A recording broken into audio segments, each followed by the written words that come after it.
Bismillahirrahmanirrahim. Assalamualaikum warahmatullahi wabarakatuh. Alhamdulillahirrahmanirrahim. Pada video kali ini kita akan menganalisa jurnal yang dipilih oleh kelompok penyaji tentang formulasi sediaan sabun cair antiseptik dari ekstrak etanol bunga pacar air. Selain dilakukan formulasi, juga pada jurnal ini dilakukan uji aktivitasnya terhadap bakteri. Jadi sabun cairnya di sini adalah sebagai antiseptik. Untuk membuktikan dia sebagai antiseptik, dilakukan evaluasi terhadap bakteri Staphylococcus aureus secara in vitro. Ya.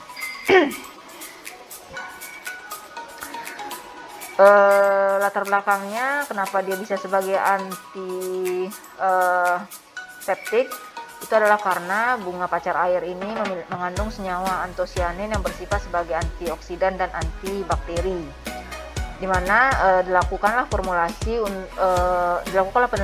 untuk melihat apakah bisa si ekstrak etanol dari bunga pacar air ini menjadi suatu bentuk sediaan cair yang memiliki stabilitas fisik yang bagus serta efektivitas membunuh bakteri Staphylococcus aureus, di mana pembeda formulanya adalah konsentrasi dari ekstrak etanol bunga pacar airnya dari rank 5% sampai 15%.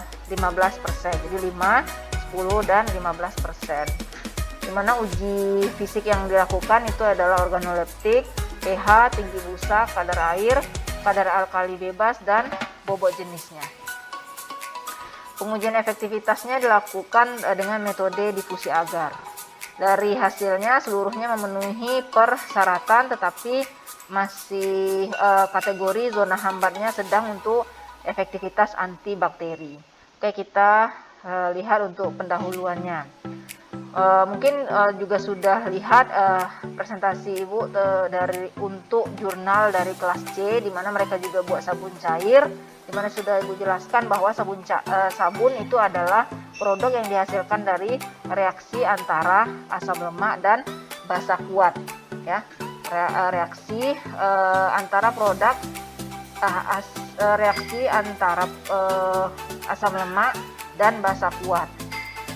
Reaksi apa? Itu adalah reaksi saponifikasi dari minyak lemak dan lemaknya dengan adanya penambahan KOH. Oke.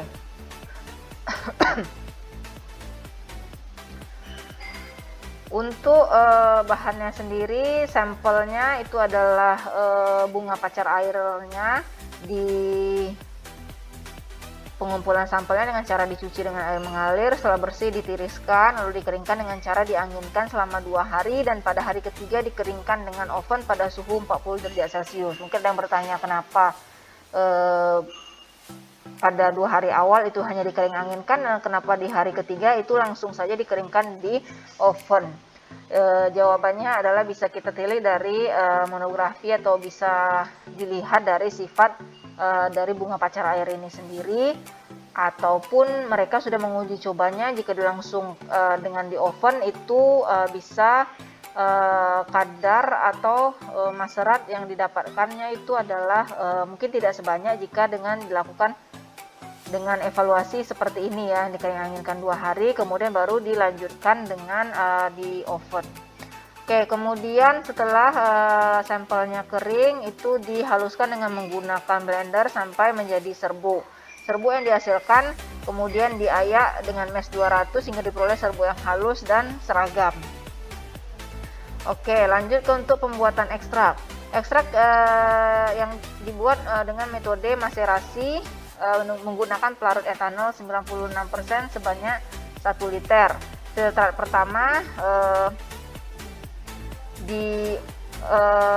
hasil maserasinya itu disaring sehingga menghasilkan filtrat 1 dan residu 1. Residu yang ada kemudian diremaserasi lagi dengan pelarut etanol sebanyak 500 ml. Ya, jadi didapatkan filtrat 1 dan 2 itu digabungkan baru diuapkan dengan menggunakan oven pada suhu 40 derajat Celcius. Jadi untuk proses pengentalan juga tidak menggunakan rotary evaporator, tetapi di sini menggunakan oven pada suhu 40 derajat Celcius, tetapi waktunya tidak dinyatakan di sini berapa lama mereka mengentalkan dari si ekstraknya ini. Berikut adalah formulanya dari sabun cair ekstrak etanol pacar air. Dengan perbedaan konsentrasinya itu adalah 5%, 10%, dan 15%.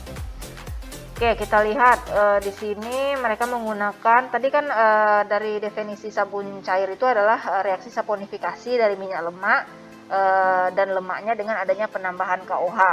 Nah, di sini yang berperan sebagai minyak lemaknya itu adalah si minyak zaitunnya, ya. Jadi dari biji zaitun. Kemudian KOH, nah itu adalah sebagai basa kuatnya. Ya, jadi ada minyak lemak dan basa kuatnya itu yang menghasilkan suatu bentuk sabun.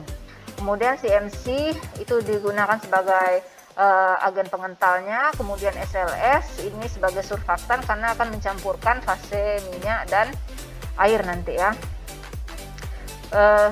Dan yang terakhir itu adalah asam stearat itu sebagai emulgator ya. Jadi sama kerjanya dengan si CMC. BHA itu adalah beta hidroksi asid yang berguna untuk sebagai pengelupasan kulit mati ya. Jadi sabun antiseptiknya juga dapat membuang atau mengangkat sel-sel kulit mati yang umumnya menyebabkan nanti timbulnya bakteri. Oke, di sini formulasi yang dibuat itu adalah 10 ml sabun cair. Oke, kita langsung masuk ke metode pembuatan dari sabun cairnya. Bisa dilihat dari metodenya ini prosesnya. Yang pertama itu adalah minyak zaitun ditambahkan dengan KOH, jadi campuran antara minyak lemak dan basa kuatnya tadi, diaduk sambil dipanaskan pada suhu 50 derajat Celcius sehingga mendapatkan sabun pasta. Jadi yang pertama dibuat itu adalah sabun pastanya sendiri. Dan dari sabun pastanya ini ditambahkanlah bahan-bahan yang lainnya seperti NaCMC yang telah dikembangkan, SLS, asam stearat, dan BHA-nya. Terakhir baru dimasukkan si ekstrak bunga pacar airnya. Oke. Uji evaluasi mutunya atau fisiknya seperti sudah dijelaskan juga tadi pada latar abstrak itu adalah uji organoleptik, pH, tinggi busa, kadar air, bobot jenis, dan kadar alkali bebasnya. Oke, hasil dan pembahasan. Jadi diulang lagi, sabun itu dihasilkan dari reaksi antara asam lemak dan basa kuatnya. Berarti di sini asam lemaknya adalah si minyak zaitun dan basa kuatnya adalah si KOH.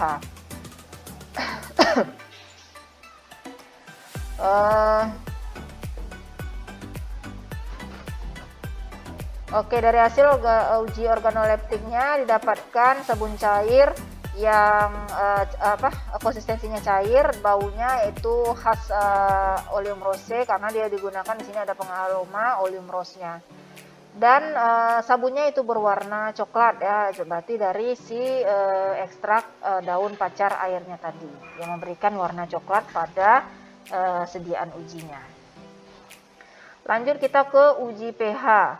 Berdasarkan SNI, pH sabun cair yang masih diperbolehkan itu adalah di antara range 8 sampai 11. Jadi agak ke arah basa ya untuk pH sabun cair karena kalau terlalu tinggi lagi itu dapat menyebabkan nanti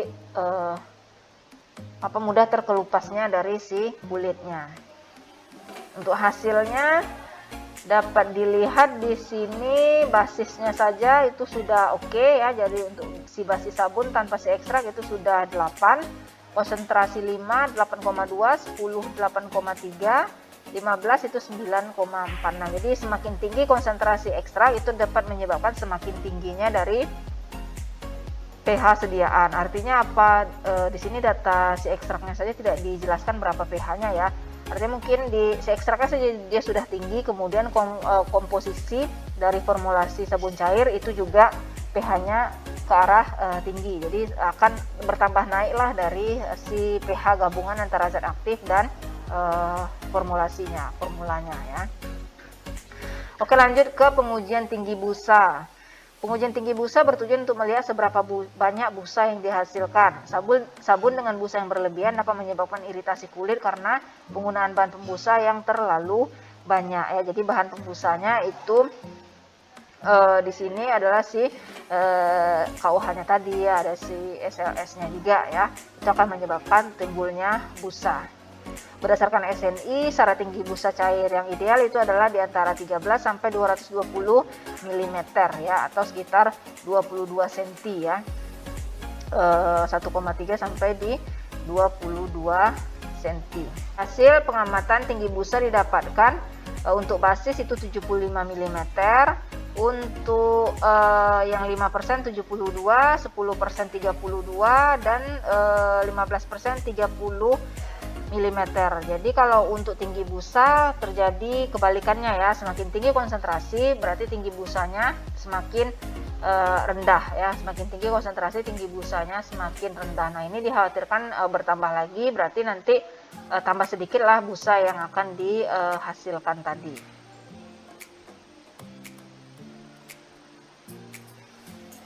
Oke. Stabilitas busa itu dipengaruhi oleh konsentrasi dan viskositas dari sediaan. Berdasarkan hasil yang diperoleh, semua konsentrasi masih memenuhi standar sabun yang sesuai dengan SNI. Dilanjutkan uji kadar air. Uji kadar air dilakukan untuk mengetahui banyak kandungan air yang terdapat pada sediaan sabun cair. Banyaknya kandungan air yang masih terdapat pada sediaan sabun cair tadi. Karena kandungan air ini juga nanti akan mempengaruhi dari terbentuknya busanya tadi dengan si efektivitasnya juga ya, dimana standar SNI-nya itu ditetapkan adalah paling banyak kadar airnya itu adalah 60%. Nah dari hasil yang memenuhi syarat itu hanya di konsentrasi di konsentrasi 10 dan 15%, kurang dari 60%. 10 ini udah hampir sebenarnya ya, 9,9 di buletin aja udah 60%. Tapi yang berarti yang paling aman itu adalah di konsentrasi 15%. Artinya di sini adalah semakin besar konsentrasi ekstrak yang ditambahkan, maka semakin kecil persentase kadar air yang didapatkannya ya. Berbanding terbalik juga. Kadar air yang lebih tinggi ini berasal juga dari bahan-bahan lainnya seperti SLS dan CMC. Ya karena dia prosesnya juga pengembangan, terus satu lagi juga fungsinya yang sebagai surfaktan tadi gitu ya, menahan si air dan minyaknya tadi. Oke, dilanjutkan dengan uji kadar alkali bebas. Tujuannya adalah untuk melihat jumlah basa yang tidak terikat oleh asam lemak, oleh asam lemak. Kadar alkali bebas yang didapatkan dari masing-masing konsentrasi sabun yaitu adalah mungkin ini ada yang tinggal di 0,056%. Berdasarkan SNI, standar alkali bebas pada sabun cair maksimalnya hanya 0,1. Jadi hasilnya itu setengahnya dari yang persyaratan. Itu berarti masih oke untuk kadar basa alkali bebasnya ya. Hal ini menunjukkan bahwa sabun cair ekstrak etanol sesuai dengan standar SNI. Kurangnya kandungan alkali bebas yang terdapat dalam sabun cair ini disebabkan karena pada pembuatan basis, sabun cair dilakukan pemanasan yang lama hingga sabun menjadi pasta, sehingga kalium hidroksida atau KUH-nya atau basa kuatnya tadi yang merupakan salah satu pembentukan basis sabun bereaksi dengan minyak lemak atau di sini adalah si minyak zaitun. Seperti diulang lagi untuk definisinya, itu adalah reaksi saponifikasi atau reaksi penyabunan, di mana juga dapat merupakan indikator untuk mengurangi jumlah alkali bebasnya ya. Ya, selanjutnya adalah pengujian bobot jenis. Dilakukan untuk mengetahui pengaruh bahan-bahan yang digunakan dalam formulasi sabun cair terhadap bobot jenis sabun yang dihasilkan. Tujuannya adalah untuk melihat kekentalan. Jadi pada evaluasi fisik mereka tidak melakukan uji viskositas, jadi patokannya hanya di bobot jenis ya. Bobot jenis itu berkaitan sama viskositas, semakin tinggi bobot jenis maka viskositasnya juga akan semakin besar, dimana standarnya itu adalah di antara rank 1,01 sampai 1,1 gram per mili, atau artinya di sini mengikut atau mendekati dengan pH air, karena di sini digunakan Aquades sebagai pembandingnya pada saat pengujian menggunakan pignometer. Oke, fisik sudah selesai, dilanjutkan dengan uji efektivitas antibakterinya ya menggunakan metode difusi agar, dan didapatkan itu adalah seluruh formula dalam kategori sedang ya, 5,3, 6,1 dan 6,6 mm. Dan ternyata di sini basis sabun sendiri itu memiliki diameter hambat. Jadi basis tanpa ekstrak daun pacar air itu sudah juga memiliki aktivitas sebagai antibakteri dengan rata-ratanya itu adalah 1,6 mm. Artinya si yang formulasi ini tambahan dari si ekstraknya ya. Jadi memang agak kecil untuk soalnya di latar belakang tidak dituliskan penelitian terdahulunya itu berapa milimeter diameter hambat dari ekstraknya saja untuk sebagai antibakteri. Seharusnya itu perlu ditelaah atau diketahui lebih dalam karena akan menjadi rujukan untuk jika akan diformulasikan ya. Kalau dia sendiri saja berapa, nah kalau sekarang dikombinasi dengan bahan-bahan tambahan yang lain, bagaimana nanti nasibnya? Apakah dia berkurang atau malah bertambah? Yang ditargetkan adalah tidaknya tetap atau bahkan bertambah dengan adanya zat tambahan yang digunakan sebagai formulasi sediaannya. Oke, berarti kesimpulannya dapat diformulasi dan alhamdulillah hasilnya juga sesuai untuk uji aktivitas fisik, namun untuk efektivitasnya masih dalam kategori sedang. Oke, kita lanjutkan ke pertanyaan diskusi dari kelompok penanya di link YouTube. Oke, pertanyaan pertama dari Hanifah Rohadatul IC. Pada jurnal yang penyaji bahas dapat kita lihat pada pembuatan ekstrak bahwa ada penggabungan antara filtrat 1 dan filtrat 2, yang mana filtrat 2 tersebut diperoleh dari proses remaserasi. Jadi yang ingin saya tanyakan, menurut penyaji, apa alasan dilakukannya remaserasi tersebut dan apakah efek antibakteri yang dihasilkan nantinya akan sama jika yang digunakan hanya satu filtrat saja? Oke, terima kasih untuk Hanifah. Jadi proses untuk mendapatkan ekstraknya itu adalah yang pertama maserasi. Setelah didapatkan filter dari residu, residunya itu dilakukan remaserasi kembali ya. Tujuannya proses ekstraksi itu adalah proses untuk penarikan ya. Jadi diharapkan senyawa-senyawa flavonoid, siapa tadi si antosianinnya itu dapat banyak tertarik. Diharapkan dengan pengulangan pertama plus residunya diulang kembali itu lebih banyak metabolit yang tertariknya tadi gitu ya. Jadi tujuannya adalah agar totalan dari si filtrat pertama hasil maseratnya itu dapat betul-betul menyerap sebanyak mungkin senyawa metaboliknya tadi. Maka dilakukan adalah proses remaserasi tetapi untuk si residunya.